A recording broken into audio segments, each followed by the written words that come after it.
नमस्कार, मैं हूं निखिल सिंह। आप देख रहे हैं न्यूज नाइट। और संसद में 2 दिन से चला गतिरोध आखिर आज टूट गया। एसआईआर पर 9 दिसंबर को बड़ी बहस होगी। दरअसल ये चुनाव सुधारों पर बड़ी बहस होगी और उसमें एक दिन पहले वंदे मातरम पर विस्तृत चर्चा। खबर दिखाएंगे आपको विस्तार से और इस पर विशेष मेहमानों के साथ विशेष चर्चा भी करेंगे। इधर देश भर में मोबाइल और डिजिटल फ्रॉड के बढ़ते खतरे के बीच सरकार लेकर आई है संचार साथी ऐप। किस तरह ये आपके मोबाइल और आपकी संचार सुरक्षा का कवच है, आपको दिखाएंगे ये विस्तार से। बंगाल में एसआईआर को लेकर सियासी टकराव थमा नहीं है। बीएलओ पर दबाव से लेकर प्रशासनिक दखल तक के आरोपों के बीच चुनाव आयोग का साफ संदेश है, पारदर्शिता पर कोई समझौता नहीं होगा। और कर्नाटक में सत्ता का सस्पेंस बरकरार है। नाश्ते की राजनीति जारी है, लेकिन कुर्सी की खींचतान के सवाल और गहरे हो रहे हैं। तो इन खबरों को भी हम आपको विस्तार से दिखाएंगे, लेकिन शुरुआत करेंगे हेडलाइंस के साथ। संसद के दूसरे दिन भी हंगामा। विपक्ष के हंगामे के चलते दोनों सदनों में नहीं हो पाया कामकाज। दोपहर बाद लोकसभा अध्यक्ष के साथ हुई बैठक में बुधवार से सुचारू रूप से सदन चलाने पर बनी सहमति।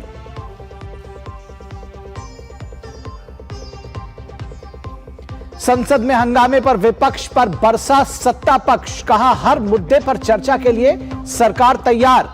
सोमवार को वंदे मातरम पर होगी 10 घंटे की चर्चा। मंगलवार और बुधवार को चुनाव सुधारों पर चर्चा पर बनी सहमति।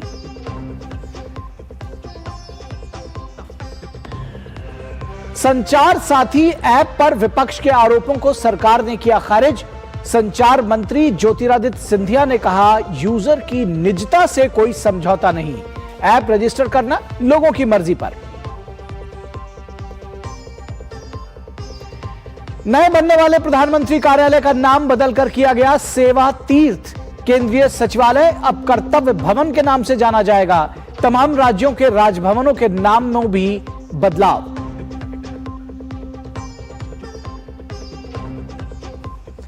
और बाबा विश्वनाथ की नगरी वाराणसी में काशी तमिल संगमम 4.0 का हुआ आगाज। यूपी के सीएम योगी आदित्यनाथ ने कहा कार्यक्रम एक भारत श्रेष्ठ भारत की मूल भावना का पर्याय।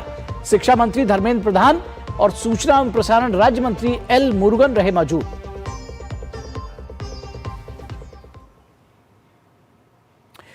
तो सबसे पहले बात संसद की कार्रवाई की। लोकसभा में एसआईआर को लेकर गतिरोध टूट गया है।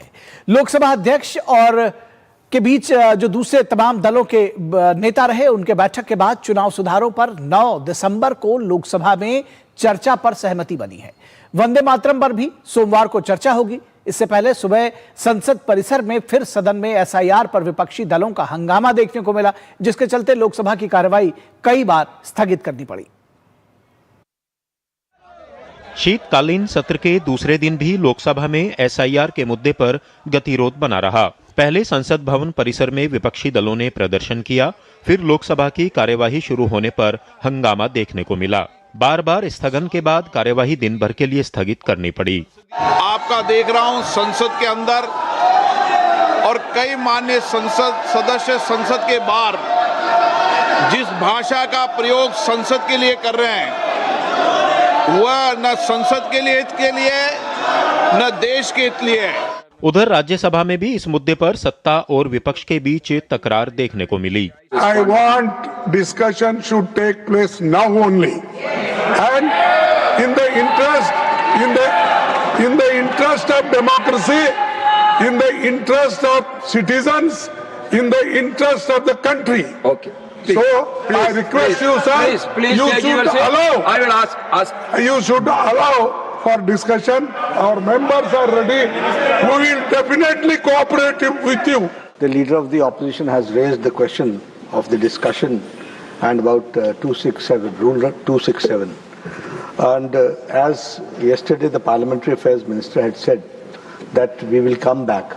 Today I am told by the Parliamentary Affairs Minister that very soon there is a meeting going to take place with the opposition leaders and accordingly we will decide accordingly. हालांकि दोपहर बाद राज्यसभा में मणिपुर गुड्स और service tax दूसरा संशोधन bill पर चर्चा की गई। इसके बाद बिल लोकसभा को वापस लौटा दिया गया। Very important reform-based steps that we have taken in GST, like track and trace system, once you do the track and trace system, which is a very big step in administering the GST, you are able to prevent leakages. And therefore, that was one of the things which was passed in the Finance Act of 25. Now we are making it into a bill for Manipur. दोपहर बाद लोकसभा में गतिरोध खत्म करने को लेकर अध्यक्ष ओम बिरला ने प्रमुख दलों की बैठक बुलाई। बैठक में अगले हफ्ते मंगलवार और बुधवार को चुनाव सुधारों पर चर्चा पर सहमति बनी है। सोमवार को वंदे मातरम पर 10 घंटे की चर्चा भी लोकसभा में रखी गई है। My special appeal to all the members, especially the opposition party members, to cooperate fully with the decision taken, and we all will take part, and also to enrich the parliamentary proceedings by making very substantive and important contributions while the discussions and debates take place. So I'm thankful that finally all the opposition members have agreed. उम्मीद है कि अब संसद की कार्यवाही दोनों सदनों में सुचारू रूप से चलेगी। नीरज सिंह, राजेश राज और शैलेंद्र मिश्र के साथ अनुज यादव, डीडी न्यूज, दिल्ली। और देश में मोबाइल और डिजिटल फ्रॉड के बढ़ते मामलों के बीच सरकार ने एक बड़ा कदम उठाया है। संचार साथी ऐप के जरिए अब हर नागरिक अपने मोबाइल नंबर की सुरक्षा कर सकेगा, फर्जी कनेक्शन और साइबर फ्रॉड की जांच खुद कर सकेगा। सरकार ने बताया है कि यह ऐप डिजिटल कम्युनिकेशन को और सुरक्षित बनाएगा और सिम से जुड़े सभी संभावित दुरुपयोग को रोकने में मदद करेगा। इससे पहले विपक्षी दलों ने इस ऐप की जरूरत और सरकार की मंशा पर सवाल उठाए, जिस पर सरकार की ओर से साफ किया गया कि यह ऐप किसी तरह की हर तरह से लोकतांत्रिक, स्वैच्छिक और ग्राहक केंद्रित है और यूजर इसे जब चाहें डिलीट कर सकते हैं। संचार साथी ऐप को लेकर सरकार ने साफ कहा कि ये ऐप आम उपभोक्ताओं को डिजिटल फ्रॉड से बचाने में मददगार साबित हो रहा है। केंद्रीय मंत्री ज्योतिरादित्य सिंधिया ने कहा कि संचार साथी ऐप मोबाइल से हटाया जा सकता है और ये उपभोक्ता के रजिस्टर करने पर ही सक्रिय हो सकेगा। दरअसल संचार साथी ऐप को लेकर कांग्रेस नेत्री प्रियंका गांधी ने कुछ सवाल उठाए थे और विपक्षी दलों के बीच इस विषय पर चर्चा का भी जिक्र किया था। केंद्रीय मंत्री ने विपक्ष की आपत्तियों को खारिज करते हुए आंकड़ों के जरिए बताया कि ये ऐप कैसे मददगार साबित हो रहा है और डिजिटल सुरक्षा को लेकर ये प्रभावी साबित हुआ है। There should be an effective system to report fraud, and we've discussed this at great length on cyber security and this and that, and definitely there's a need for cyber security, but that doesn't mean that it gives you an excuse to go into every citizen's telephone. हर व्यक्ति को देश में नहीं मालूम कि मुझे fraud से protect करने के लिए, मुझे चोरी से प्रोटेक्ट करने के लिए ये ऐप है। तो हर व्यक्ति तक ये ऐप पहुंचाना हमारी जिम्मेदारी है। अगर आपको डिलीट करना है तो डिलीट कर दो, नहीं इस्तेमाल करना है तो रजिस्टर मत करो। जब आप रजिस्टर करोगे तभी तो एक्टिव होगा, रजिस्टर नहीं करोगे तो इनएक्टिव होगा। वहीं बीजेपी ने इस मसले पर कांग्रेस पर निशाना साधा और कहा कि कांग्रेस के पास कोई मुद्दा नहीं बचा है और साइबर फ्रॉड रोकने के लिए संचार साथी ऐप मददगार है। अगर आपकी सुरक्षा के लिए एक सुरक्षा कवच है, साइबर फ्रॉड रोकने के लिए एक सुरक्षा कवच बना हुआ है, उसका उपयोग करने की बात है तो परेशानी क्या है? ये जो ऐप है ये आपके मैसेजेस नहीं पढ़ सकती है, उसका काम सिक्योरिटी प्रोवाइड करने का है। जो यूजर्स हैं उनको वो सिक्योरिटी प्रोवाइड करेगी, फ्रॉड को रोकने का है, चुराए हुए मोबाइल फोन को ट्रैक करने का है। गौरतलब है कि सत्ता पक्ष का कहना है कि विपक्षी दल किसी भी बहाने से सदन में गतिरोध पैदा करना चाहते हैं, इसलिए मुद्दे खोज कर ला रहे हैं। नीरज सिंह, राजेश राज के साथ शैलेंद्र मिश्र, डीडी न्यूज। तो जासूस नहीं है ये ऐप, ये सरकार ने बार बार बताया। इससे पहले जब ये मामला इंट्रोड्यूस हुआ और ये कहा गया कि जो संचार कंपनियां हैं वो तमाम लोगों के जो ग्राहक हैं उनके मोबाइल ऐप्स ये उनके मोबाइल पर इंस्टॉल कर सकेंगी, तो उसको कहा गया कि ये जासूसी करा रही सरकार। तो दरअसल है क्या ये संचार साथी ऐप? विपक्ष के आरोप थे कि ऐप के जरिए जासूसी की जाएगी, जबकि ऐप की सच्चाई है और सरकार का भी कहना है कि ये आरोप पूरी तरह से बेबुनियाद और भ्रामक है। इससे कोई भी जासूसी नहीं की जा सकती है, कोई भी मैसेजेस रीड नहीं कर सकता। ये सिर्फ आपके मोबाइल की सुरक्षा के लिए है, साइबर ठगी से बचाने के लिए है। और इसके साथ ही साथ यह कहा गया कि स्नूपिंग ऐप है, यह चुपचाप निगरानी रखेगा गुपचुप तरीके से, जैसा कि अभी आपने विपक्ष के नेताओं को सुना। लेकिन ऐप की सच्चाई है कि संचार साथी निगरानी का साधन नहीं है, यह आपको ट्रैक नहीं करेगा, बल्कि जब आपका मोबाइल खो जाएगा उस समय यह आपको चोरी से और खोए वो मोबाइल बरामद कराने में मदद करेगा। नागरिकों की प्राइवेसी का हनन है, यह कहा गया विपक्ष की तरफ से। यह यूजर की निजता से इसका कोई समझौता नहीं है। यूजर की जो प्राइवेसी है वो इस बिल्कुल ही किसी तरह से हनन नहीं होगा उसका। ऐप से डाटा चोरी संभव है, यह विपक्ष का आरोप था। तो ऐप की सच्चाई यह है कि ऐप रजिस्टर करना लोगों की मर्जी पर है, तो चाहे तो उसको रजिस्टर करें या ना करें, इंस्टॉल करें या ना करें। और अगर इंस्टॉल भी है तो उसको रजिस्टर ना करें, आगे ना बढ़ाएं, उसको डिलीट भी कर सकते हैं। तो कुल मिलाकर यह जो आरोप था यह भी एक तरह से इसमें कोई दम नहीं निकला। ऐप से डाटा चोरी संभव, जैसा कि बताया कि डेटा चोरी संभव बिल्कुल नहीं है, यह आपके मैसेजेस भी नहीं पढ़ सकेगा और पूरी तरह से लोकतांत्रिक है। यह पूरी व्यवस्था ग्राहकों पर के मर्जी पर आधारित है। सरकार की तानाशाही है, यह विपक्ष का आरोप है। जब चाहे तब इसको डिलीट कर सकते हैं, तो फिर तानाशाही की बात कहां रह जाती है। यूजर जैसा चाहे वैसा इस्तेमाल करे तो तानाशाही की तो बात बिल्कुल बेमानी साबित हो जाती है। आपके मोबाइल नंबर की सुरक्षा सुनिश्चित करता है, ये फर्जी कनेक्शनों की पहचान करेगा। ये कहते हैं कि आपके क्यों आखिर जरूरी है, तो आपके मोबाइल नंबर की सुरक्षा भी सुनिश्चित करेगा। खोए हुए और चोरी हुए फोन की ट्रैकिंग संभव है संचार साथी ऐप के जरिए। साइबर ठगी से बचाव में यह सक्षम बनाता है। लगातार जिस तरह से साइबर ठगी का जाल जो है फैल रहा है, तो उसको देखते हुए सरकार ने की यह मंशा है कि ये जो संचार साथी जो ऐप है ये सभी के मोबाइल में है और उसको ट्रैक किया जा सके, ताकि अगर चोरी होता है। क्या कुछ रही है प्रमुख उपलब्धियां? 1.43 करोड़ प्लस मोबाइल कनेक्शन जो है डिस्कनेक्ट हुए हैं। नॉट माई मोबाइल जो इसका एक जो फीचर है उसके जरिए आप बता दें कि ये नंबर मेरा नहीं है, तो 1,43,00,000 मोबाइल नंबर डिस्कनेक्ट किए जा चुके हैं। 26 लाख खोए हुए या चोरी किए हुए मोबाइल फोन्स ट्रेस किए जा चुके हैं। तो आप इसकी उपयोगिता और उपलब्धता समझ सकते हैं।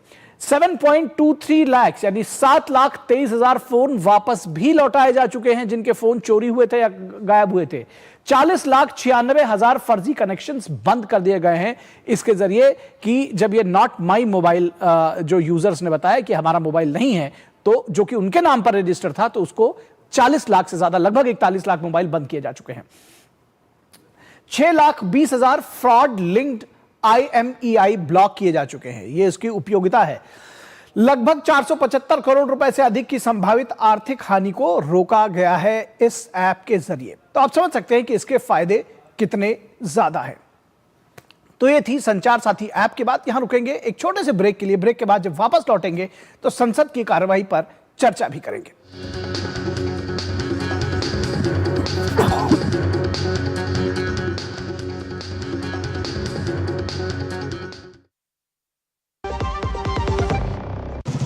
ओ हरि भैया, अरे वाह, खेतों में कौन सी फसल लगाए हो? 12 महीने कमा कर दे ऐसी फसल। क्या?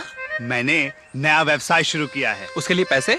इसमें किसी निवेश की जरूरत ही नहीं। अच्छा मुखिया जी। अरे मुखिया जी नमस्ते। अरे हरी, कब आ रहे हो? आप बस चलिए, मैं पहुंचता हूं। अब मैं LIC एजेंट हूं। LIC एजेंट बनो, अब बड़ा सोचो। हमारी वेबसाइट पर जाएं या अपनी नजदीकी LIC शाखा से संपर्क करें।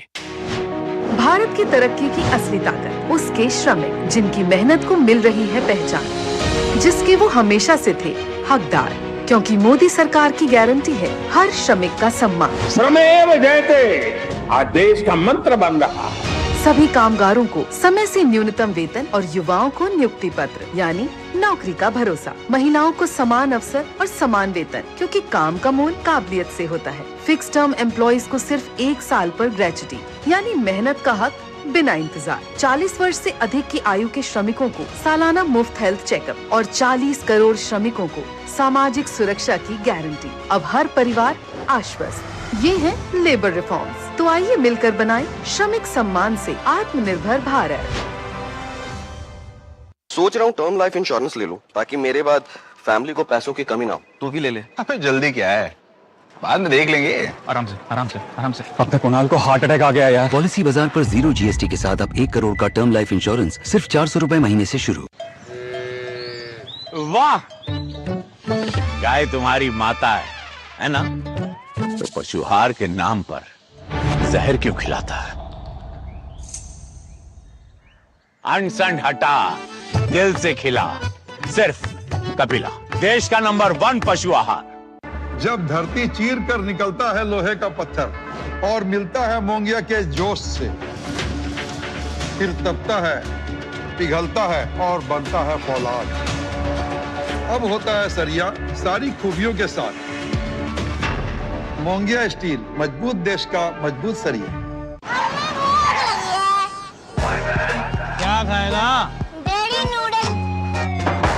ऑर्डर ले ले भाई। वो छोटू चिंटू जो भी है, रोटी छोटी लगा दे। उत्तरी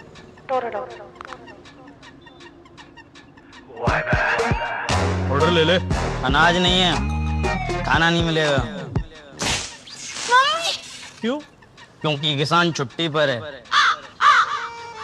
ऐसा हो सकता है क्या? नहीं ना, क्योंकि हम किसान जानते हैं कि सब हमारे भरोसे हैं, इसलिए हमारा भरोसा ग्रोमोर। जिनके भरोसे दुनिया, उनका भरोसा ग्रोमोर।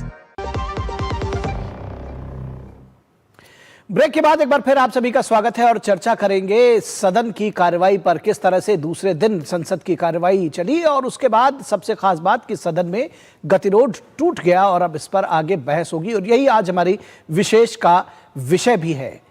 आज हमारा विशेष का विषय है सदन में टूटा गतिरोध, अब होगी बहस।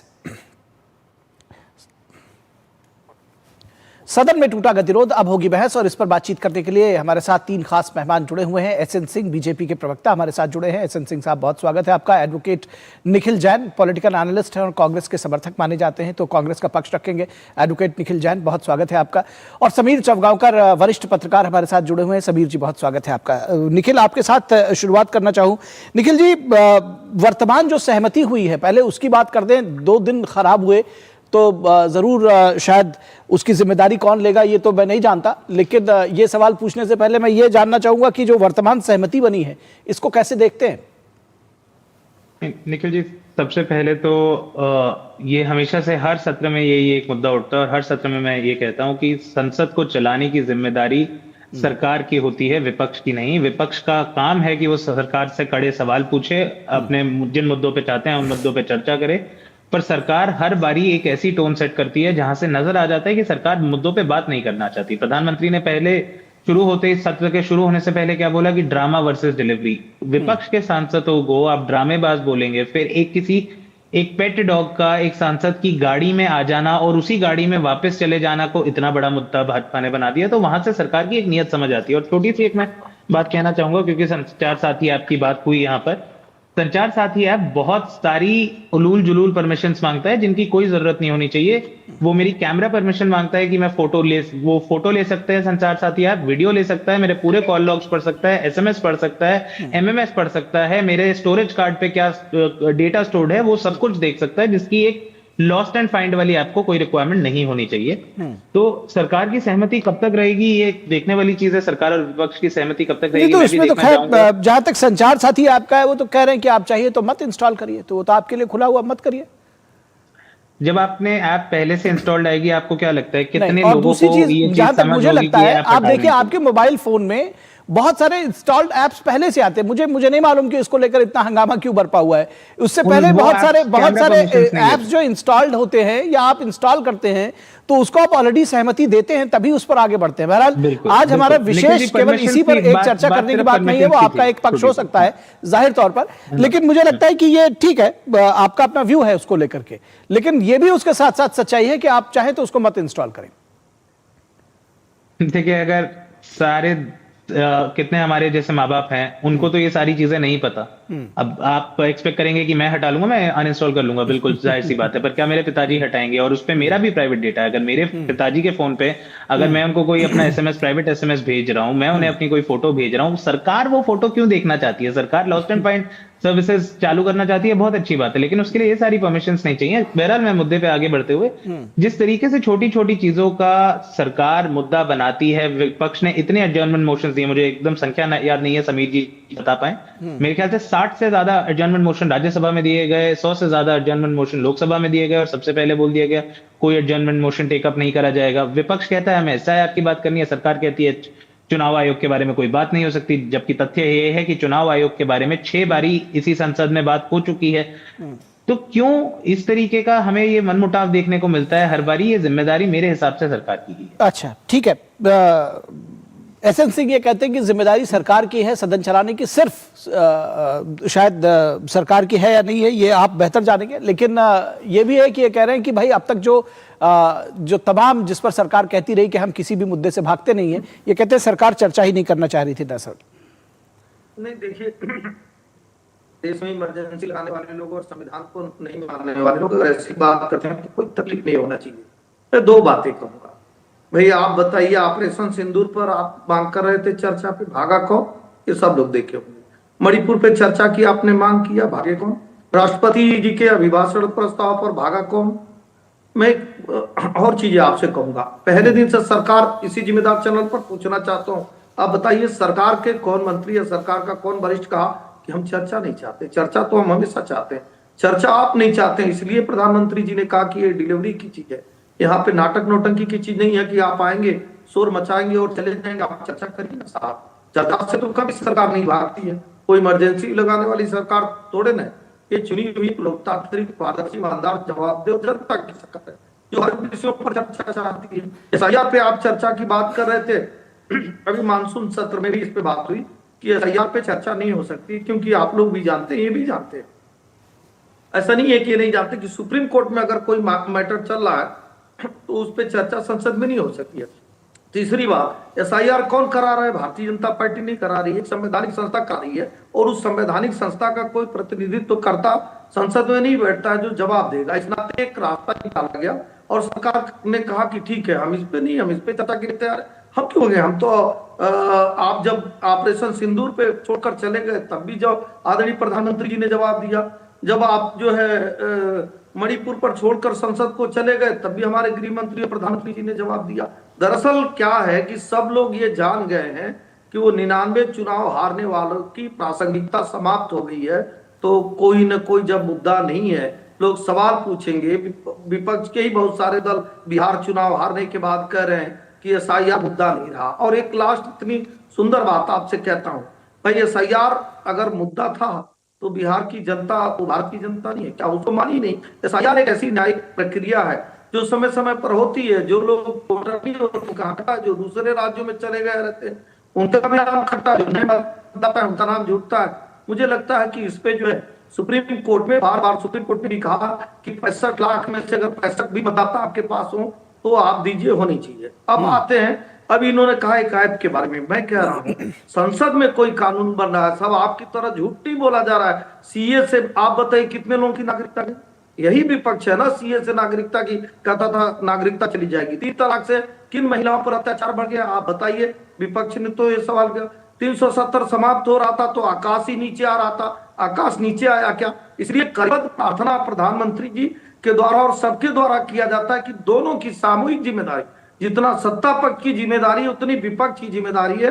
दोनों लोग संसद बन के संसद भवन में आए हैं और जवाबदेही तय होनी चाहिए। आप हमसे सवाल पूछिए और हम जवाब दें।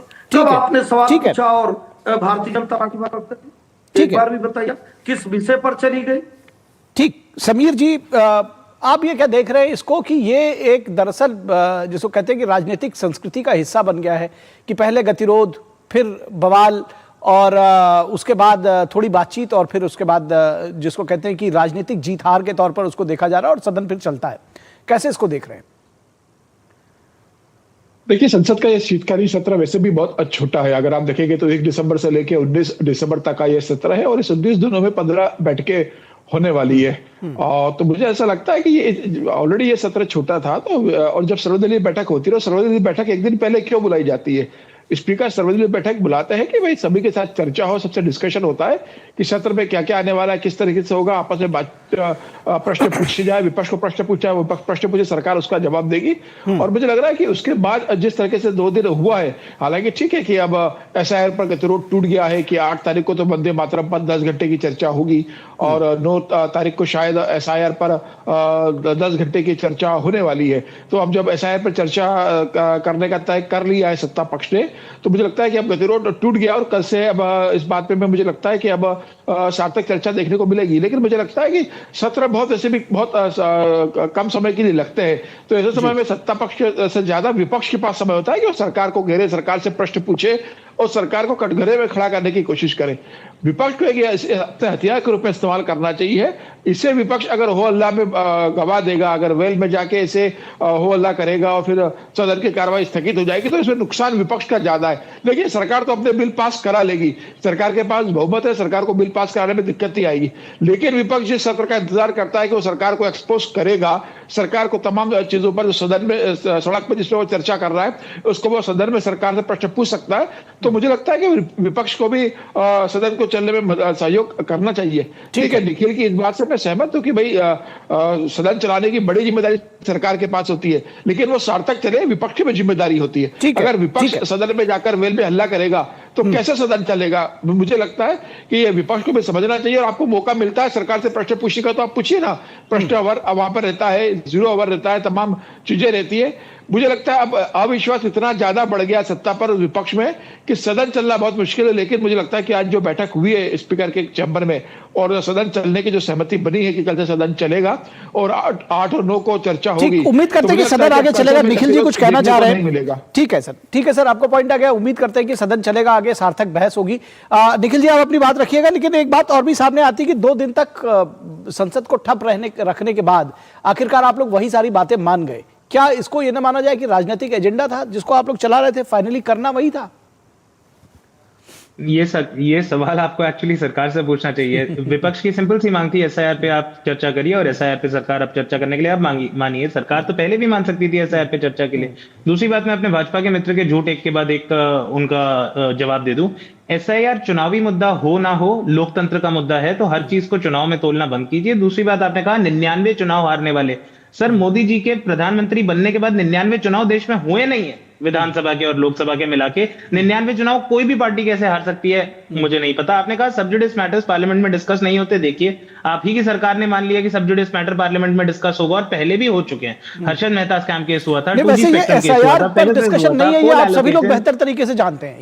ये चुनाव सुधारों पर है ताकि सरकार उस पर बातचीत कर सके। ये आप सब मतलब मुझे लगता है आप सभी लोग बहुत वरिष्ठ इस बात को जानते हैं कि चर्चा SIR पर नहीं बल्कि चुनाव सुधारों पर है। SIR उसका एक हिस्सा हो सकता है, आप लोग उस पर बात करेंगे जाहिर तौर पर। जी ठीक है, कोल एलोकेशन पे हुआ था, पेगासस पे हुआ था, सबरीमाला पे हुआ था। बहुत बारी सब जुडिस मैटर्स पे पहले पार्लियामेंट में चर्चा हो चुकी है और इस पे कोई कानूनी मतलब प्रतिबंध नहीं है, कोई रिस्ट्रिक्शन नहीं है। और लास्ट चीज, समीर जी ने कहा कि सत्र कम से कम समय का होता है, विपक्ष को अपनी बात रखनी चाहिए। ये गलती किसकी है? सरकार की है। नेहरू जी के समय में साल में 135 दिन के औसतन साल में 135 दिन संसद बैठती थी। मोदी जी के दूसरे कार्यकाल में 55 दिन बैठी है, 135 से 55, और ये पूरी जिम्मेदारी सरकार की होती है। यहाँ पर विपक्ष और सरकार की कोई कंबाइंड जिम्मेदारी नहीं है। और उसमें भी ये विंटर सत्र बहुत छोटा है, केवल 15 बैठकें होंगी। हाँ सर, 15, ठीक है, इसमें जवाब ले लेते हैं। ठीक है सर, 15 दिन में भी, लेकिन ये बात भी है कि 15 दिन में भी 2 दिन आप लोगों ने आखिर देखिए खराब किए और अंत में फिर आए उसी पर, जिसको कहते हैं 9 दिन चले 2.5 कोस, तो आए लौटकर वहीं पर जो आप कह रहे थे कि बात मान जाते। आप लोग कह रहे थे कि नहीं पहले इसकी चर्चा करा दो। फाइनली हुआ क्या कि वो वंदे मातरम पर चर्चा कर रहे हैं, उसके बाद बहरहाल कुछ वो कहना चाह रहे हैं। SN सिंह जी जवाब देंगे थोड़ा जल्दी से सर, समय हमारे पास कम है। जी पहले हमारे मित्र को अगर नहीं जानकारी है तो ये जो जोड़ेंगे 14 से लेके आज तक 99 चुनाव कहाँ हुए, विधानसभा के जोड़ लीजिएगा, लोकसभा के जोड़ लीजिएगा और स्थानीय चुनाव को जोड़ लीजिएगा। नहीं होगा तो फिर SMS करके आपको बता दूंगा। एक बात। दूसरी बात, SIR पे चर्चा नहीं हो रही है, चुनाव सुधारों पर चर्चा हो रही है। तीसरी बात, आपके झूठ को सब लोगों ने देख लिया। जब फॉरेन की कोई बात होती है तो विदेश मंत्री उस पर जवाब देते हैं, डिफेंस की कोई बात होती है तो डिफेंस मिनिस्टर उसकी का जवाब देते हैं, जब पेगासस की बात होती है तो टेलीकॉम मिनिस्टर उसका जवाब देते हैं। लेकिन क्या चुनाव आयोग आके लोकसभा में चुनाव आयोग का प्रतिनिधित्व करता कहाँ बैठता है, कहाँ उसकी कुर्सी है, किस तरह से उसकी जवाबदेही तय होगी और कौन उसकी जवाबदेही तय करेगा, ये आप बता दीजिए। पांचवी बात मैं कह रहा हूँ, वही एसआईआर पे आपने कहा झूठ बुला रहे, भाई जनता से बेहतर कौन बता सकता है? एसआईआर पहली बार हो रही है। आपके समय जो एसआईआर हो रही थी, क्या वो नेहरू जी की एसआईआर थी, इंदिरा गांधी की एसआईआर थी या राजीव गांधी की? भारत की एक संवैधानिक संस्था एसआईआर पहले भी करती थी, एसआईआर आज भी हो रहा है। और एसआईआर को लेकर हम नहीं कह रहे हैं, आपके साथियों में मतभेद है। एसआईआर का तो झूठे मुद्दा लेकर बिहार एसआईआर आज से पहले कभी नहीं हुआ। ये बड़े बड़े आपके सहयोगी कर रहे हैं। इस नाते मैं कहूंगा कि आप देखिएगा, आज लिख लीजिए, आप देखिएगा किस तरह से बेनकाब होंगे। और मैं चुनौती देते हुए कहता हूं कि इस बार भी सदन से आप आउट हो जाएंगे, क्योंकि एसआईआर मुद्दा नहीं था। एसआईआर को एक बुरके की तरह, पर्दे बुरका कहूंगा तो नाराज हो जाएंगे कि किसी दर पे करो, एक पर्दे की तरह लगाकर उसके पीछे राहुल जी को छुपा है कि कोई पूछने ना पाए कि राहुल जी आप जहां जहां भी जाते हैं चुनाव क्यों हार जाते हैं? एसआईआर के नाते चुनाव हारते हैं। मैं कह रहा हूँ एसआईआर तो शुरू ही नहीं हुआ तो पश्चिम बंगाल में ममता बनर्जी तो पहले ही विपक्ष की मांग है, केवल कांग्रेस की नहीं है। अलग अलग जगह पे अलग अलग चीजें देखने को मिलेगी। एसआईआर एक ऐसी पारदर्शी प्रक्रिया जिसमें सुप्रीम कोर्ट ने भी कहा कि जो वास्तविक भारत के मतदाता है उनका वोट कोई नहीं काट सकता। और मैं दोबारा कहता हूँ, चुनाव आयोग भी कहता है कि जो भारत के मतदाता है वो वोट करेंगे और जो बोगस वोटिंग है उसको रोकने की पारदर्शी प्रक्रिया। चलिए हमारे पास समय बस इतना ही है। बहुत शुक्रिया निखिल जी, फिर चर्चा में जुड़ेंगे। बहुत शुक्रिया निखिल जी, आपका भी, एसएन जी का भी शुक्रिया, और समीर सर आपका भी बहुत शुक्रिया हमारे साथ जुड़ने के लिए। और यहां रुकेंगे एक छोटे से ब्रेक के लिए, कहीं मत जाइएगा, जल्द हाजिर होंगे।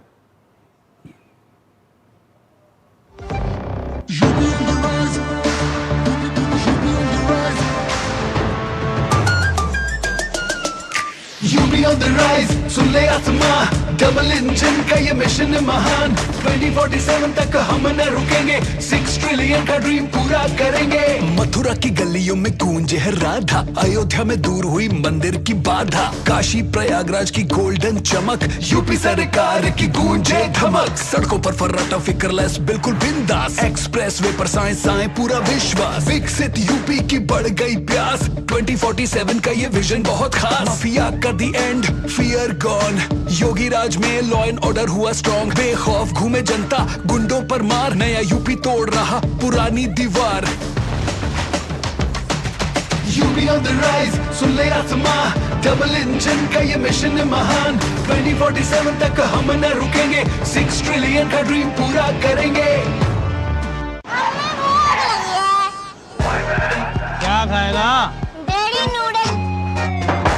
ऑर्डर ले ले भाई, वो छोटू चिंटू जो भी है, रोटी छोटी लगा दे। उत्तरी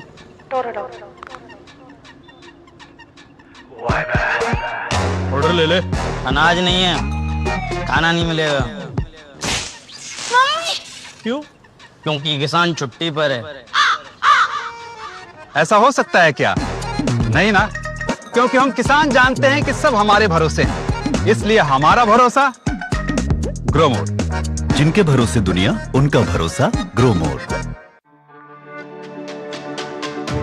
मेरी पसंद, मेरी पसंद, मेरी पसंद, मेरी पसंद,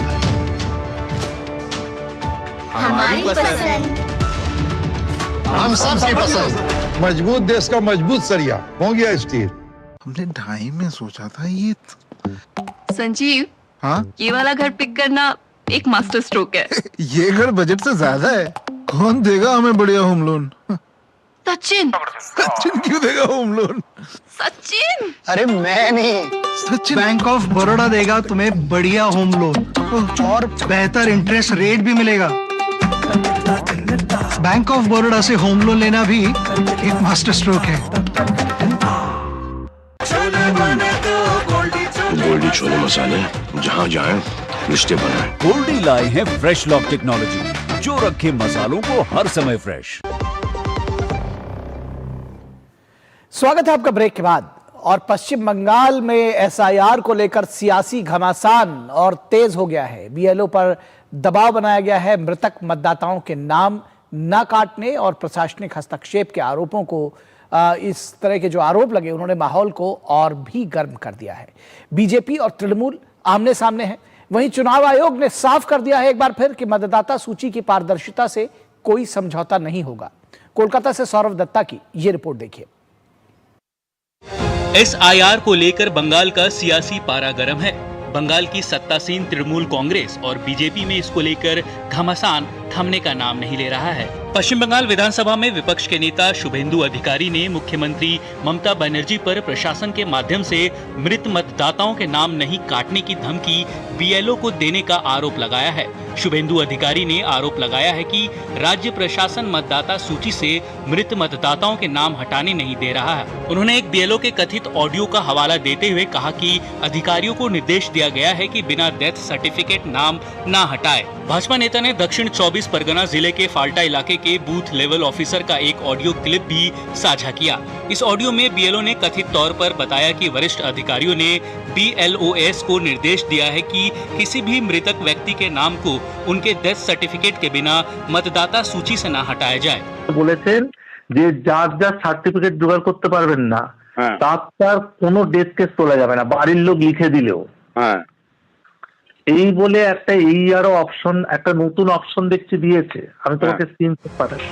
भाजपा आईटी सेल प्रमुख अमित मालविया ने भी ममता बनर्जी पर हमला बोला है। अमित मालविया ने ममता बनर्जी पर प्रशासनिक प्रक्रियाओं में हस्तक्षेप और अधिकारियों पर दबाव बनाने का आरोप लगाया है। ममता बनर्जी को लगता है कि उनका प्रशासन कानून के शासन से ऊपर है। वह प्रक्रियाओं को दबा सकती हैं, अधिकारियों को डरा सकती हैं और जांच से बच सकती हैं। बूथ लेवल अधिकारी और निर्वाचक पंजीकरण अधिकारी को झूठी या मनगढ़ंत प्रविष्टियां दर्ज करने के लिए मजबूर करके उन्हें यह सुनिश्चित कर दिया गया है कि हर कार्रवाई की गहन स्तर पर जांच होगी।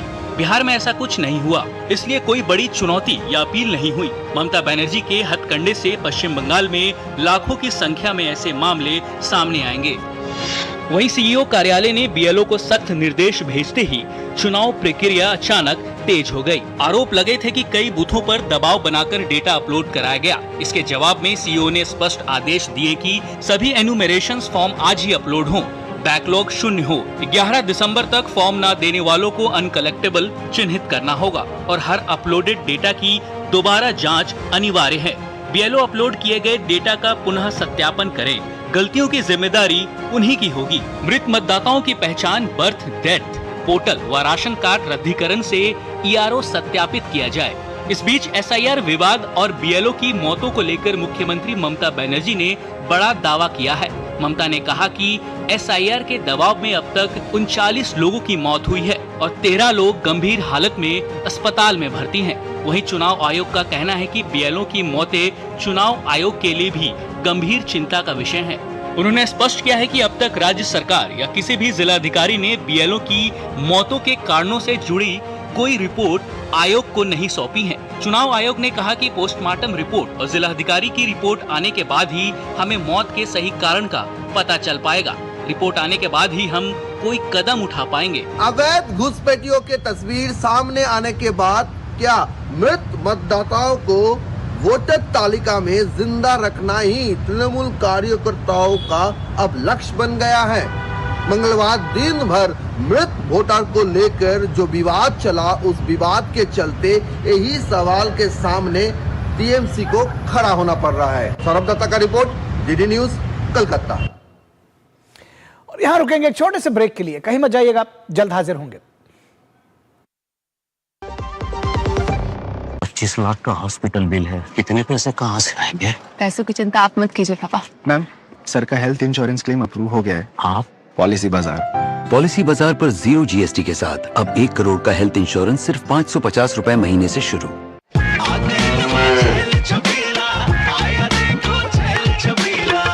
एक कपिला, अरे भाई सब एक ही जैसा होता है। ये लो साधारण पशु आहार।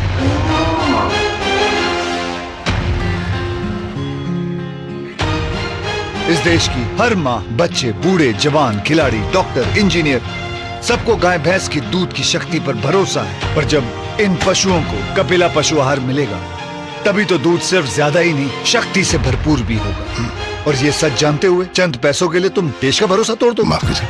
कपिला पशु आहार, देश का नंबर 1 पशु आहार। मेरी पसंद। मेरी पसंद। मेरी पसंद। मेरी पसंद। हमारी पसंद। हम सबकी पसंद। मजबूत देश का मजबूत सरिया हो गया स्टील। कौन है जो जोड़े देश को? विकसित भारत का विकसित भारत। सर, इतनी बढ़िया प्राइस पे कार खरीदना एक मास्टर स्ट्रोक है सर। सर, बिना झंझट के मुझे कार लोन कौन देगा? सर, सचिन? अरे सचिन सर मुझे लोन क्यों देंगे? सर मैं नहीं, बैंक ऑफ बड़ौदा देगा आपको digital car loan, extended repayment period और क्विक अप्रूवल भी मिलेगा। बैंक ऑफ बड़ौदा से कार लोन लेना भी एक मास्टर स्ट्रोक है। गोल्डी छोले मसाले, जहाँ जाए रिश्ते बनाए। गोल्डी लाए हैं फ्रेश लॉक टेक्नोलॉजी, जो रखे मसालों को हर समय फ्रेश।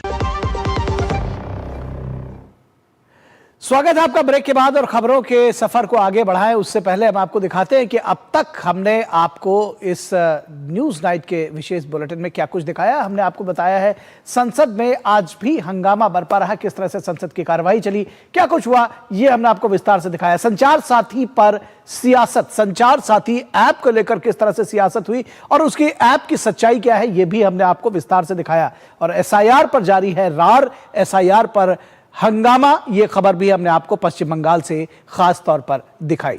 और अब बात करेंगे कि नौसेना दिवस से पहले भारतीय नौसेना ने एक बार फिर अपनी दमदार ताकत का एहसास कराया है। नौसेना प्रमुख एडमिरल दिनेश त्रिपाठी ने नौसेना की क्षमता और नौसैनिकों के शौर्य की सराहना करते हुए जानकारी दी कि ऑपरेशन सिंदूर ने पाकिस्तान को न सिर्फ रक्षात्मक होने पर मजबूर किया बल्कि उसके समुद्री ढांचे पर भारी दबाव भी डाला। चीनी हथियारों के इस्तेमाल से लेकर पाक जहाजों के बंदरगाह में सिमटने तक इस अभियान ने समुद्री मोर्चे पर भारत की निर्णायक बढ़त साबित की है। आगे बढ़ते हैं इस पूरी रिपोर्ट के साथ। ऑपरेशन सिंदूर के दौरान भारत ने पाकिस्तान के छक्के छुड़ा दिए और उन्हें संघर्ष विराम के लिए मजबूर कर दिया था। इसके पीछे बड़ी भूमिका थी भारतीय नौसेना की। नौसेना दिवस से पहले एक प्रेस कॉन्फ्रेंस में नौसेना प्रमुख एडमिरल दिनेश के त्रिपाठी ने बताया कि मई में ऑपरेशन सिंदूर के दौरान विमानवाहक पोत की तैनाती समेत आक्रामक रुख और तत्काल कार्रवाई ने पाकिस्तानी नौसेना को उसके बंदरगाहों या मकरान तट के पास रहने के लिए मजबूर कर दिया। Aggressive posturing and maritime domain awareness as to what is happening where ensured that the Pakistan Navy never came out. After the Sindoor, as I said, we are maintaining the operational tempo. We are ensuring that the maritime domain awareness is complete. We exactly know where are the Pakistani naval units deployed. उन्होंने पाकिस्तानी नौसेना की वर्तमान तैनाती का भी जिक्र किया और कहा कि पाकिस्तान ने ऑपरेशन सिंदूर के दौरान चीनी हथियारों का इस्तेमाल किया था। नौसेना प्रमुख ने कहा कि ऑपरेशन सिंदूर से पाकिस्तान पर वित्तीय दबाव पड़ा है क्योंकि संघर्ष के बाद बड़ी संख्या में व्यापारिक जहाजों ने पाकिस्तान की यात्रा करने से परहेज किया है। उन्होंने कहा कि पाकिस्तान जाने वाले जहाजों के बीमा की लागत भी बढ़ गई है। एडमिरल त्रिपाठी ने यह भी स्पष्ट किया कि ऑपरेशन सिंदूर आतंकवाद के विरुद्ध एक महत्वपूर्ण अभियान है जो अभी समाप्त नहीं हुआ है। चीनी अनुसंधान जहाजों की आवाजाही का उल्लेख करते हुए एडमिरल त्रिपाठी ने आश्वासन दिया कि भारतीय नौसेना हमारे हित क्षेत्र में हो रही हर गतिविधि से पूरी तरह अवगत है। Indian Navy is fully aware of all activities, not only respect to China, but anybody in our area of interest. What is the ship doing? What is the platform doing? Where it is? What are the intentions? And we have a complete picture at all times in our, whether it is operations room or IFC IOR, and we take suitable actions. भारतीय नौसेना 1971 के युद्ध में पाकिस्तान के खिलाफ निर्णायक जीत के उपलक्ष्य में हर साल 4 दिसंबर को नौसेना दिवस मनाती है। कराची बंदरगाह पर विजय 1971 के भारत पाकिस्तान युद्ध के दौरान भारतीय नौसेना द्वारा किए गए सफल और साहसी नौसैनिक हमलों को संदर्भित करता है, जिन्हें विशेष रूप से ऑपरेशन ट्राइडेंट और ऑपरेशन पाइथन के नाम से जाना जाता है। इन अभियानों ने पाकिस्तानी नौसैनिक संपत्तियों और कराची बंदरगाह को भारी नुकसान पहुंचाया, जो युद्ध में एक महत्वपूर्ण मोड़ था। नौसेना शक्ति प्रदर्शन का एक पूर्ण ड्रेस रिहर्सल सोमवार को तिरुवनंतपुरम में आयोजित किया गया। विशाल बैरिस्टो की रिपोर्ट, डीडी न्यूज। और यहां रुकेंगे एक ब्रेक के लिए, लेकिन ब्रेक के बाद जब वापस लौटेंगे तो आपको दिखाएंगे पुतिन की भारत यात्रा की तैयारी। आगे देखिए, पुतिन की भारत यात्रा की तैयारी।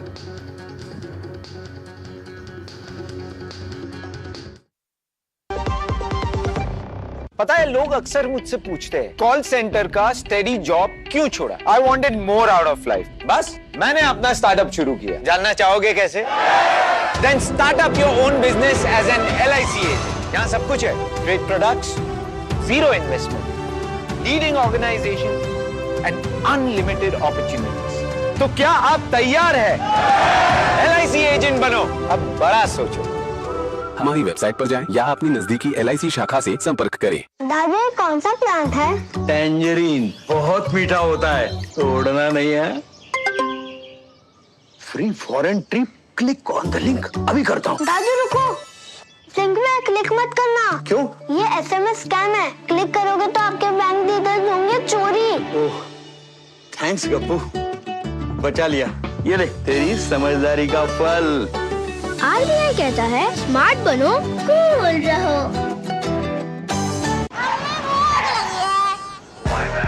क्या खाएगा? Dairy noodle. ऑर्डर ले ले भाई। वो छोटू चिंटू जो भी है, रोटी छोटी लगा दे। उत्तरी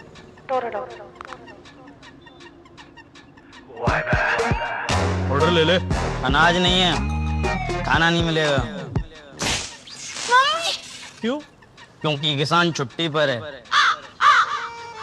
ऐसा हो सकता है क्या? नहीं ना, क्योंकि हम किसान जानते हैं कि सब हमारे भरोसे हैं, इसलिए हमारा भरोसा ग्रोमोर। जिनके भरोसे दुनिया, उनका भरोसा ग्रोमोर। गोल्डी छोले मसाले, जहाँ जाए रिश्ते बनाए। गोल्डी लाए हैं फ्रेश लॉक टेक्नोलॉजी, जो रखे मसालों को हर समय फ्रेश। ब्रेक के बाद एक बार फिर आप सभी का स्वागत है। रूसी राष्ट्रपति व्लादिमीर पुतिन की भारत यात्रा से पहले दिल्ली में तैयारियां तेज हैं। द्विपक्षीय व्यापार, FTA, ऊर्जा और रक्षा सहयोग इस मुलाकात का बड़ा एजेंडा होंगे। यूक्रेन संकट, सीमा पार आतंकवाद और रूसी सेना में गए भारतीयों की वापसी पर भी अहम चर्चा होगी। सबकी नजरें इसी पर है कि मोदी पुतिन मुलाकात से भारत रूस रिश्तों को कौन सी नई दिशा मिलेगी। रूसी राष्ट्रपति व्लादिमीर पुतिन के भारत दौरे की तैयारियां जोरों पर हैं। इस दौरान द्विपक्षीय बातचीत के साथ कई समझौतों पर हस्ताक्षर किए जाएंगे। विदेश मंत्रालय के सूत्रों ने बताया कि भारत और रूस के बीच मुक्त व्यापार समझौते FTA पर बातचीत चल रही है। भारत का जोर इस बात पर है कि रूस भारत से आयात में बढ़ोतरी करे। इसमें भारतीय दवाइयों का निर्यात विशेष रूप से महत्वपूर्ण माना जा रहा है। इसके साथ ही रूस से खाद का आयात भारत की आवश्यकताओं के लिए अहम है और इस पर भी दोनों पक्ष चर्चा करेंगे। प्रधानमंत्री नरेंद्र मोदी और राष्ट्रपति पुतिन रूस यूक्रेन स्थिति पर भी विस्तार से चर्चा करेंगे। भारत ने दोहराया कि वो संवाद और कूटनीति के माध्यम से समाधान का पक्षधर है। दौरे के दौरान आतंकवाद का मुद्दा भी प्रमुख रहेगा। विदेश मंत्रालय ने बताया कि वो भारतीय नागरिक जिन्हें रूस की सेना में शामिल कर युद्ध क्षेत्र में भेजा गया था, उन्हें वापस लाया जा रहा है। अब तक दर्जन भर से अधिक भारतीय स्वदेश लौट चुके हैं। इस बीच राष्ट्रपति पुतिन के प्रवक्ता दिमित्री पेस्कोव ने कहा कि भारत और रूसी तेल की खरीद पर ट्रंप प्रशासन द्वारा लगाए गए टैरिफ का समाधान मिलकर निकाल लेंगे। India for us is a great partner, and we do hope that the visit of President Putin will be successful. President and Prime Minister had a very, very good possibility to spend lots of hours together discussing the most sensitive issues of the global and regional agenda. Sputnik news द्वारा आयोजित एक virtual press conference में Peskov ने बताया कि राष्ट्रपति Putin और प्रधानमंत्री नरेंद्र मोदी की मुलाकात में द्विपक्षीय मुद्दों के साथ साथ अंतर्राष्ट्रीय विषयों पर भी चर्चा होगी। उन्होंने बताया कि रूस और भारत के बीच छोटे परमाणु रिएक्टरों, सैन्य उपकरणों और विभिन्न वस्तुओं व सेवाओं सहित सहयोग की बड़ी संभावनाएं हैं। दोनों देशों के उद्योगपति दिल्ली में मिलकर नए बिजनेस टू बिजनेस सहयोग पर चर्चा करेंगे, जिससे व्यापार असंतुलन कम किया जा सके, जो वर्तमान में रूस के पक्ष में है। अखिलेश सुमन के इनपुट के साथ ब्यूरो रिपोर्ट, DD न्यूज। और देश भर में सरकारी भवनों और पदों के नाम बदलकर अब उन्हें जनता के और करीब लाया जा रहा है। प्रधानमंत्री कार्यालय अब सेवा तीर्थ कहलाएगा। केंद्रीय सचिवालय का नाम होगा कर्तव्य भवन। वहीं सभी राजभवन अब लोक भवन और राजनिवास लोक निवास कहलाएंगे। केरल, असम, बंगाल, तमिलनाडु और लद्दाख में ये बदलाव लागू हो चुके हैं। केंद्र सरकार का संदेश साफ है, शासन सिर्फ सत्ता नहीं, सेवा और जिम्मेदारी का प्रतीक है। जन केंद्रित शासन और सक्रिय जन भागीदारी के प्रति सरकार की दीर्घकालिक प्रतिबद्धता को आगे बढ़ाते हुए सरकार ने कुछ नए भवनों के नामकरण किए हैं। नए बनने वाले प्रधानमंत्री कार्यालय का नाम बदलकर सेवा तीर्थ कर दिया गया है। इस नाम के साथ संदेश भी स्पष्ट है कि सेवा का पवित्र स्थान। वहीं केंद्रीय सचिवालय का नाम कर्तव्य भवन होगा। ये बदलाव सिर्फ प्रशासनिक नहीं है, ये सांस्कृतिक और नैतिक भी है। भारत की सार्वजनिक संस्थाओं में नामों का ये बदलाव उस सोच का प्रतीक है जिसमें शासन को सत्ता नहीं, सेवा माना गया है, जहां अधिकार से ज्यादा कर्तव्य और पद से ज्यादा जिम्मेदारी की भावना को महत्व दिया जा रहा है। इसके साथ ही तमाम राज्यों के राजभवनों के नाम भी बदले गए हैं। असम के राजभवन का नाम भी बदलकर लोक भवन कर दिया गया है। पश्चिम बंगाल का राजभवन अब लोक भवन कहलाएगा। राजभवन तमिलनाडु का भी नाम बदलकर अब लोक भवन तमिलनाडु कर दिया गया है। इसके साथ ही लद्दाख के उपराज्यपाल के आधिकारिक आवास एवं कार्यालय राजनिवास का नाम बदलकर लोक निवास कर दिया गया है। केरल का राजभवन अब से लोक भवन केरल कहलाएगा। केरल के गवर्नर राजेंद्र विश्वनाथ आर्लेकर ने बताया कि मूल रूप से 2024 में गवर्नर्स कॉन्फ्रेंस के दौरान ये विचार सामने रखा गया था। It is the colonial thought that which was hanging over our minds, our heads all the time. And this is a very serious and very much awaited attempt by the Home Ministry. Bharat के संवैधानिक और प्रशासनिक ढांचे में नामों का ये बदलाव सिर्फ प्रतीकों की अदला बदली नहीं है, बल्कि शासन की नई सोच, जन केंद्रित, जवाबदेह और सेवा प्रधान मॉडल की घोषणा है। राजभवन से लोक भवन और पीएमओ से सेवा तीर्थ बनने तक हर परिवर्तन इस बात का संकेत है कि सत्ता का केंद्र अब जनता है और शासन का उद्देश्य सेवा। विकसित भारत की दिशा में ये बदलाव प्रशासन को और अधिक पारदर्शी, सुलभ और जन उत्तरदायी बनाने की कोशिश है। Bureau report, DD news. और कर्नाटक में सत्ता को लेकर चल रहा सस्पेंस थमने का नाम नहीं ले रहा है। सीएम सिद्धरमैया और डिप्टी सीएम डीके शिवकुमार बार बार नाश्ते की राजनीति के जरिए एकजुटता दिखा रहे हैं, लेकिन कुर्सी की रस्साकशी पर सवाल अब भी कायम है। बीजेपी इसे सत्ता का संघर्ष बता रही है, जबकि कांग्रेस आलाकमान मतभेद खत्म करने की कोशिशों में लगातार जुटा हुआ है। बेंगलुरु से हमारी संवाददाता ज्योति की यह विशेष रिपोर्ट देखिए। कर्नाटक में जारी है कुर्सी पर सस्पेंस। मतभेद खत्म करने के लिए सियासी ब्रेकफास्ट पर बीजेपी का वार। कुर्सी के लिए हो रही है तकरार। कर्नाटक में मुख्यमंत्री सिद्धरमैया और उप मुख्यमंत्री डीके शिवकुमार के बीच सीएम की कुर्सी को लेकर कुछ दिनों से जारी सियासी घमासान के बीच एक बार फिर से दोनों नेताओं ने एकजुटता दिखाई है। सिद्धरमैया ने एकजुटता प्रदर्शित करते हुए मंगलवार को शिवकुमार के आवास पर नाश्ता किया। मुख्यमंत्री पद को लेकर जारी रस्साकसी के बीच कुछ दिन पहले भी दोनों नेताओं ने साथ में नाश्ता किया। सिद्धरमैया ने नाश्ते पर हुई बातचीत के बाद साफ कहा कि कोई मतभेद नहीं है और भविष्य में भी हम एकजुट होकर सरकार चलाएंगे और आला कमान के फैसले का पालन करेंगे। सीएम ने कहा कि जब आला कमान फैसला करेंगे तो शिवकुमार मुख्यमंत्री बनेंगे। डीके शिवकुमार ने भी मतभेद की खबरों को खारिज किया। Both of us should listen to the whatever decision taken by the High Command. Or it is mostly Rahul ji and Sonia ji and Karge ji. CM deputy CM भले। और बाबा विश्वनाथ की नगरी काशी में आज से काशी तमिल संगमम के चौथे संस्करण की विधिवत शुरुआत हो गई है। 13 दिनों तक चलने वाले इस वार्षिक कार्यक्रम का समापन 15 दिसंबर को रामेश्वरम में होगा। आज उद्घाटन सत्र में बतौर मुख्य अतिथि उत्तर प्रदेश के मुख्यमंत्री योगी आदित्यनाथ ने इस कार्यक्रम को एक भारत श्रेष्ठ भारत की मूल भावना का पर्याय बताया। प्रधानमंत्री नरेंद्र मोदी की दूरदर्शी सोच और भारतीय मूल्यों के प्रति उनकी निष्ठा ने इस कार्यक्रम को अत्यधिक व्यापक और वृहद बना दिया है। तो चलते चलते हम आपको छोड़े जाएंगे वाराणसी से डीडी न्यूज संवाददाता मनीष वाजपेयी की इस विशेष रिपोर्ट के साथ। हमें दीजिए इजाजत। नमस्कार।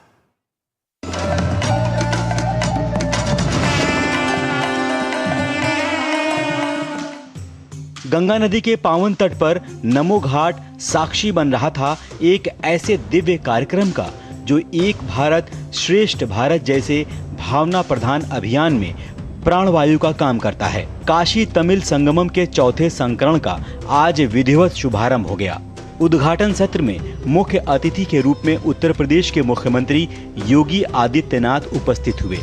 उनके साथ मंच पर केंद्रीय शिक्षा मंत्री धर्मेंद्र प्रधान और केंद्रीय सूचना एवं प्रसारण राज्य मंत्री एल मुरुगन उपस्थित रहे। पुदुचेरी के लेफ्टिनेंट गवर्नर कुनियल कैलाश नाथन और तमिलनाडु के राज्यपाल आर रवि की उपस्थिति भी एक भारत श्रेष्ठ भारत की मूल भावना को मजबूत कर रही थी। यह आयोजन उत्तर और दक्षिण भारत की सांस्कृतिक, शैक्षिक, आर्थिक और आध्यात्मिक साझेदारी को सशक्त करते हुए भारत के उज्जवल भविष्य के नए द्वार खोल रहा है। दरअसल काशी तमिल संगमम प्रधानमंत्री नरेंद्र मोदी के व्यक्तित्व और कृतित्व के एक आयाम की परिणति है। साल 2022 में इस कार्यक्रम का पहला संस्करण शुरू हुआ था। उसके बाद से निरंतर ये कार्यक्रम उत्तर और दक्षिण के बीच सेतु का काम कर रहा है। केंद्रीय सूचना एवं प्रसारण राज्य मंत्री एल मुरुगन ने भी प्रधानमंत्री की सोच को इस कार्यक्रम की बुनियाद बताया। किसी राजनीति के कारण से हम हिंदी सीख ना पाया। मैं दिल्ली आके थोड़ा हिंदी सीखा, वो मेरा छोटा मोटा हिंदी, आप माफ करना मेरा हिंदी में कुछ गलत होंगे तो, इसलिए अभी इधर हम तमिल सीख रहे। ये बहुत बड़ा एक अवसर भी मिला। इस कार्यक्रम के आयोजन में कई संस्थाओं का अहम योगदान है, जिसमें IIT मद्रास और बनारस हिंदू विश्वविद्यालय प्रमुख हैं। रेल मंत्रालय की तरफ से IRCTC अपनी जिम्मेदारी निभा रहा है, तो वहीं केंद्रीय शिक्षा मंत्रालय इस पूरे कार्यक्रम की नोडल एजेंसी के रूप में काम कर रहा है। इस नाते केंद्रीय शिक्षा मंत्री धर्मेंद्र प्रधान ने सबके योगदान को सराहा। Vested interests create barrier between them. Again, on the inaugural program of Kashi Tamil Sangamam, I extend my invitation to Honorable Chief Minister of Tamil Nadu, esteemed Mr. Stalin. Please visit Kashi Tamil Sangamam and you feel great Bharat came to this place. Kashi Tamil Sangamam के इस 13 दिनों के दौरान BHU में रोजाना cultural programmes आयोजित किए जाएंगे, जिसमें तमिलनाडु और उत्तर प्रदेश के आर्टिस्ट शामिल होंगे। हैंडलूम, हैंडीक्राफ्ट, ODOP प्रोडक्ट्स, किताबें, ट्रेडिशनल खाने की एग्जीबिशन देखने को मिलेंगी। इसके अलावा डेलीगेशन के अनुसार एकेडमिक सेशंस, लेक्चर डेमोन्स्ट्रेशन और कम्युनिटी इंटरेक्शन, जिसमें हिस्टोरिक फैक्ट्स और रिलेशन पर चर्चा की जाएगी। नमो घाट वाराणसी से मनीष वाजपेयी की रिपोर्ट, DD न्यूज।